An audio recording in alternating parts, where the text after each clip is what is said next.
θα συναντήσουμε τον κύριο Γιάννο Χαραλαμπίδη, τον δημοσιογράφο και πολιτικό αναλυτή, ο οποίος είναι στην άλλη γραμμή της σύνδεσής μας. Θα φτάσουμε δηλαδή μέχρι τη Λευκοσία. Καλό μεσημέρι, κύριε Χαραλαμπίδη. Καλό σας μεσημέρι. Λοιπόν, όταν εγώ το άκουσα αυτό που είπε ο Ερντογάν, είπα, τι λέει ο άνθρωπος τώρα? Τι είπατε εσείς εκεί στην Κύπρο? Προσωπικά, αλλά και πολλοί άλλος κόσμος, δεν εντυπωσιαστήκαμε, διότι δεν πιστεύουμε ότι υπάρχει πρόθεση από πλευράς Τουρκίας να αλλάξει πολιτική είτε στο Κυπριακό είτε στα ελληνοτουρκικά. Μάλιστα, την Κυριακή το βράδυ, σε μια ανάλυση που είχα στη τηλεόραση του ΣΥΓΜΑ, παρουσίαζα πώς μέσα από τις θεωρίες του κέντρου της γης, δηλαδή της καρδιάς της γης, του Χέρτλαντ, του Μακκίντερ, η Τουρκία βήμα-βήμα από την Ασία μέχρι την Αφρική και την Ευρωπαϊκή Ένωση οικοδομεί την αυτοκρατορία, τη νέα Οθωμανική Αυτοκρατορία, προσπαθώντας να απορροφήσει την Κύπρο. Και πριν ένα λέκτορ λαλεί σε τρεις, βγήκε ο Ερντογάν και είπε ακριβώς ότι ο στόχος του είναι η απορρόφηση της Κύπρου. Δηλαδή το 1974, όπως είπε, μας έκαναν χατήρι γιατί δεν απορρόφησαν την Κύπρο, διότι δέχθηκαν πιέσεις. Ο τουρκικός στρατός, και αυτό είναι αληθές ότι θα μπορούσε να μας καταλάβει, και προφανώς είναι αληθές ότι λόγω πιέσεων δεν μας κατέλαβε, διότι υπήρχαν οι Ηνωμένες Πολιτείες της Αμερικής και οι Βρετανοί που δεν θα ήθελαν να την αχτεί στον αέρα η νοτιοανατολική πτέρυγα του ΝΑΤΟ, διότι αν προχωρούσε παραπέρα η Τουρκία θα έπρεπε να αναγκαστεί η Ελλάδα να μπει σε πόλεμο ή να εξευτελιστεί. Άρα, κατά την άποψή μου, ο Ερντογάν είπε αλήθειες για το 1974 που πονούν, και ταυτοχρόνως είπε και άλλες αλήθειες που πρέπει να τις λάβουμε υπόψη, ότι δεν αλλάζει. Υπάρχει μια ψευδαίσθηση στην Αθήνα και στη Λευκοσία ότι υπάρχει διάλογος περί της βελτίωσης του κλίματος. Ποιας βελτίωσης του κλίματος, όταν έχει έρθει η απεσταλμένη του Οργανισμού Ηνωμένων Εθνών, η κυρία Ολγκή, και ο κύριος Στατάρ, με την συνδρομή του κυρίου Ερντογάν, έχουν θέσει επιτάπητος το θέμα των δύο κρατών και της ισότιμης κυριαρχίας. Άρα αυτό που υπάρχει αυτή τη στιγμή είναι μια προσπάθεια τετραγωνισμού του κύκλου μεταξύ των δύο ισότιμων συνιστών των κρατών, δηλαδή τις προηγούμενες τουρκικές θέσεις με πολιτική ισότητα και τις θέσεις των δύο κρατών με ισότιμη κυριαρχία. Επενθυμίζω δε ότι η ισότιμη κυριαρχία δεν είναι κάτι νέο. Το είχε θέσει, επειδή πάμε στο 1974, στις αρχές Φεβρουαρίου του 1974, ο Ετσεβίτ στο τραπέζι των συνομιλιών, και τότε ο πρόεδρος Μακάριος είχε τον Απρίλιο διακόψει τις συνομιλίες μέχρι να ξεκαθαρίσει το σκηνικό. Συνεπώς, διαπιστώνουμε ότι αυτά που λέει ο Ερντογάν αποτελούν την διαχρονική τουρκική πολιτική και ότι θα πρέπει να περιμένουμε ακριβώς τη συνέχιση μιας τέτοιας πολιτικής και όχι την οποιαδήποτε αλλαγή. Η συν περίπτωση, μάλιστα, η Τουρκία δεν έχει κανένα κόστος ούτε από την Αθήνα ούτε από τη Λευκοσία. Κύριε Χαραλαμπίδη, εδώ όμως γεννάται ένα πολύ σημαντικό ερώτημα. Είμαστε στον προθάλαμο της έναρξης εκ νέου των συζητήσεων για την επίλυση του Κυπριακού. Έτσι. Απεσταλμένη το ΙΕ προσπαθεί να ξεκινήσει πάλι ο διάλογος. Η πάγια θέση της ελληνικής πλευράς, της ελληνοκυπριακής πλευράς, είναι να συζητούμε. Πώς μπορεί να συζητήσεις με την άλλη πλευρά όταν έχει τέτοια ρητορική, γιατί δεν συζητάς με τον Τατάρ, συζητάς με τον Ερντογάν επί της ουσίας, έτσι, γιατί ανδρίκελο είναι, αν δεν κάνω λάθος, η άλλη πλευρά. Δηλαδή ότι όπως κινεί τα νήματα στο θέατρο, στο γουγκλοθέατρο, έτσι ακριβώς κινείται η τουρκοκυπριακή πλευρά. Τι μπορούμε να περιμένουμε εμείς επομένως από όλο αυτό το σκηνικό? Θα μπορούμε να περιμένουμε ήδη οπισθοδρόμηση, ήδη ολίσθηση του Κυπριακού, διότι στο τραπέζι είναι τα δύο κράτη πλέον. Είναι δεδομένο πλέον αυτό, γιατί άλλη εικόνα έχουμε εμείς εδώ, γιατί εσείς το βάζετε ως πλέον ως δεδομένο αυτό. Η εικόνα που έχετε προφανώς είναι φιλτραρισμένη από αυτούς που θέλουν να στέλνουν λαθασμένες εικόνες, διότι έτσι βολεύει το σύστημα. Ναι. Εδώ έχουμε τους Τουρκοκύπριους από τη μια και τους Ελληνοκύπριους από την άλλη. Και ξεκινά η προσπάθεια για την εξέβρεση, προσέξτε, κοινού εδάφους. Δεν υπάρχει κοινό έδαφος, λέει ο Γενικός Γραμματέας του Οργανισμού Ηνωμένων Εθνών. Για να ψάχνεις για κοινό έδαφος σημαίνει ότι δεν υπάρχει κοινό έδαφος. Σωστό.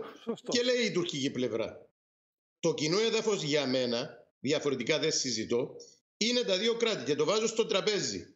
Και δεν υπάρχει κόφτης, δεν υπάρχει η απεσταλμένη η οποία λέει εγώ αυτή τη θέση των δύο κρατών δεν τη λαμβάνω υπόψη διότι είναι εναντίον των ψηφισμάτων. Λέει έχεις δικαίωμα να βάλεις ό,τι θέλεις στο τραπέζι. Άρα βάζει στο τραπέζι η τουρκική πλευρά τα δύο κράτη με την ισότιμη κυριαρχία και βάζει από την άλλη πλευρά η ελληνοκυπριακή πλευρά την προηγούμενη τουρκική θέση, δηλαδή τα δύο ισότιμα συνιστώντα κράτη με πολιτική ισότητα. Γιατί λέω την προηγούμενη τουρκική θέση? Αυτά είναι έγγραφα τα οποία έχουν δημοσιευθεί, αυτά τα έχει θέσει η Τουρκία από το 1997, δηλαδή την πολιτική ισότητα, για να πατήσει να φτάσει στην ισότιμη κυριαρχία. Τώρα στην Αθήνα δεν ξέρω τι φτάνουν. Άρα αυτή τη στιγμή κινούμαστε μεταξύ δύο κρατών και δύο ισότιμων συνιστώντων κρατών.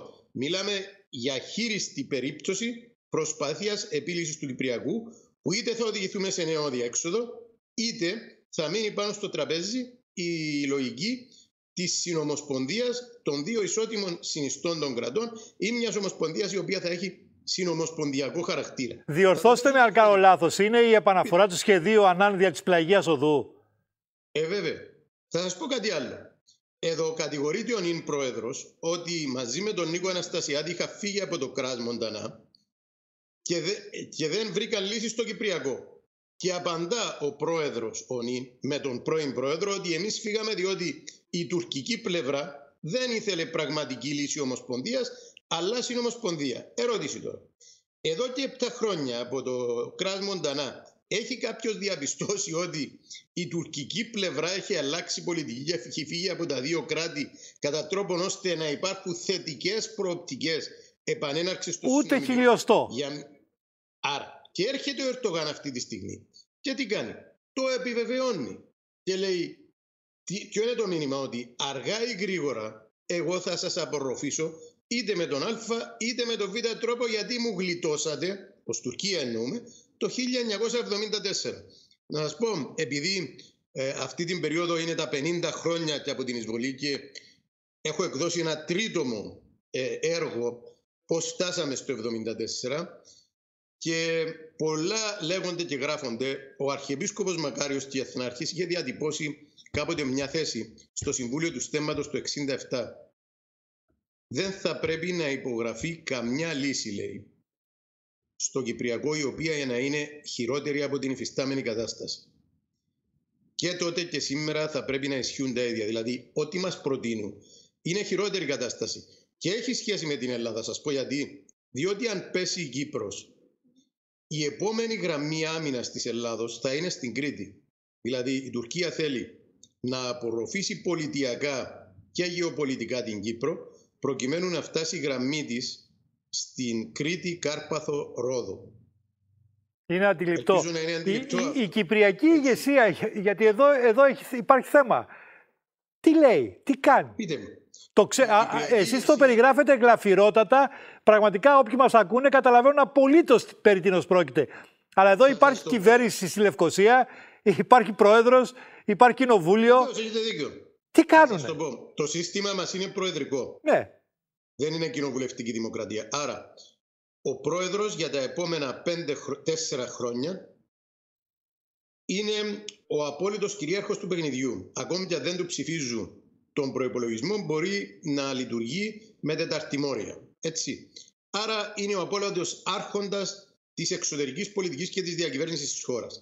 Ποιο είναι το πρόβλημα? Το πρόβλημα είναι, όπως λέω συχνά και στους φοιτητές μου, ότι το Κυπριακό είναι όπως μια μαθηματική πρόταση με λαθασμένες μεταβλητές. Έχουν μπει λαθασμένες μεταβλητές ως προς την προσπάθεια επίλυσης του Κυπριακού. Δηλαδή, δεν μπορεί η Ομοσπονδία να μην είναι διχοτόμηση.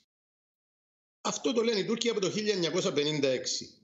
Ήδη έχουμε φτάσει στα δύο ισότιμα συνιστώντα κράτη με πολιτική ισότητα. Τι σημαίνει πολιτική ισότητα? Ισότιμη κυριαρχία. Ισότιμη κυριαρχία, σωστό. Και τι λένε οι Τούρκοι τώρα? Μα ποιον κοροϊδεύετε? Και τι λένε οι ξένοι? Έχουν και δίκιο οι Τούρκοι. Άρα έχουμε κάνει όλα αυτά τα λάθη και δεν υπάρχει σχέδιο Β. Και θα σας πω ποιο θα ήταν το σχέδιο Β. Οι Τούρκοι μας λένε ότι πρέπει εμείς, η Κυπριακή Δημοκρατία που είναι κράτος μέλος της Ευρωπαϊκής Ένωσης, να αναγνωρίσει το ψευδοκράτος, το οποίο δεν μπορεί να αναγνωριστεί επί τη βάση των ψηφισμάτων 541 και 550, διότι είναι προϊόν της χρήσης και της βίας των όπλων. Ωραία. Και εμείς λέμε να πάμε σε διάλογο. Ωραία. Εφόσον είμαστε κράτος μέλος της Ευρωπαϊκής Ένωσης, γιατί εμείς δεν λέμε και στην Ευρωπαϊκή Ένωση και στο Γενικό Γραμματέα και στην απεσταλμένη του ότι η Τουρκία πρέπει να αναγνωρίσει την Κυπριακή Δημοκρατία για να πάμε σε συνομιλίες? Διαφορετικά η Τουρκία δεν μπορεί να κάνει βήμα στην Ευρωπαϊκή Ένωση, διότι η Κυπριακή Δημοκρατία εντάχθηκε στην Ευρωπαϊκή Ένωση επί τη βάση του πρωτοκόλλου 10 ολόκληρη, με αναστολή του κεκτημένου στο βόρειο τμήμα λόγω κατοχής, και η αντιδήλωση της 21ης Σεπτεμβρίου του 2005 αναφέρει ρητός ότι για να προχωρήσει η ενταξιακή διαδικασία της Τουρκίας θα πρέπει να αναγνωρίσει το κράτος της Κυπριακής Δημοκρατίας, το οποίο είναι το μοναδικό κράτος που αναγνωρίζουν και τα Ηνωμένα Έθνη και η Ευρωπαϊκή Ένωση. Άρα, όταν αυτό το βασικό η Κυπριακή κυβέρνηση δεν το πράττει, η Αθήνα δεν το πράττει, δίνουμε έδαφος ακριβώς στην τουρκική πλευρά, αντί να ζητούμε εμείς αναγνώριση από την Τουρκία για να προχωρήσει στην Ευρωπαϊκή Ένωση, να ζητάει η Τουρκία και το ψευδοκράτος αναγνώριση του ψευδοκράτους για να προχωρήσει ο διάλογος λύσης. Παύλος Κύκλος. Είναι απολύτως αντιληπτό. Κύριε Χαραλαπίδη, πραγματικά μας κάνατε την καρδιά περιβόλη. Έτσι απλώς, έτσι το αντιλαμβάνομαι εγώ τουλάχιστον. Πιστεύω. Πρέπει να λέμε τις αλήθειες. Έχετε απόλυτο δίκιο. Για να μην απογοητεύεται ο κόσμος και για να βρίσκουμε όπως τον ασθενή. Ή βρίσκουμε τις πραγματικές λύσεις, ή όχι μόνο η Κύπρος αλλά και η Ελλάδα μέσω της Κύπρου είτε ανθεί είτε μαραίνεται. Έχετε απόλυτο δίκιο. Αστιεύτηκα προφανώς με αυτό που είπα. Όχι. Καταλαβαίνω τι λέτε και έχετε απόλυτο δίκιο. Να είστε καλά. Έχετε απόλυτο δίκιο, έτσι είναι. Ευχαριστώ πάρα πολύ. Πολύ. Θα τα ξαναπούμε λίγα συντόμως, γιατί έχει πολύ ψωμί το πράγμα. Να είστε καλά, κύριε Χαραλαπίδη. Ευχαριστώ πάρα πολύ. Γεια σας.